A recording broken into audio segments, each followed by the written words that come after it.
দোয়া কবুল হয়। বিশ্বাস হয়? কি সামনে রেখে? সামনে ইফতারি। বসে থাকি আমরা তৃষ্ণায় সারাটা দিন, ছাতি ফেটে যায়।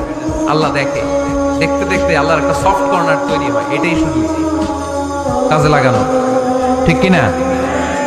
মুমিন ঝোপ বজে কোপ মারে, সময় মতো কাজ করে, ঠিক কিনা? আল্লাহ তখন ফেরেশতাদেরকে জিজ্ঞেস করে, এই ঘটনা কি? খায় না যে? খায় না কেন? আল্লাহ রোজা রাখছে। এগুলো কি? রোয়াবজা, পেঁয়াজ, আলুর চপ, বেগুনি, মুরগির রান। খায় না। খায় না কেন? ওরা যে ক্ষুধার্ত, আল্লাহ আপনার ভয়ে।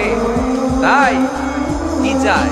আল্লাহ আপনার কাছে ক্ষমা চায়, ক্ষমা চায়। আল্লাহ রহমতের দরিয়ায় জোশ খেলে যায়।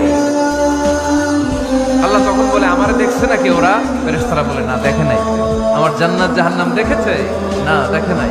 আমারে না দেখে জান্নাত জাহান্নাম না দেখে আমারে তো ভয় করে। যাও, আজকের এই রোজার বিনিময়ে এখন বান্দা যা চাইবে সব কবুল করে নাও।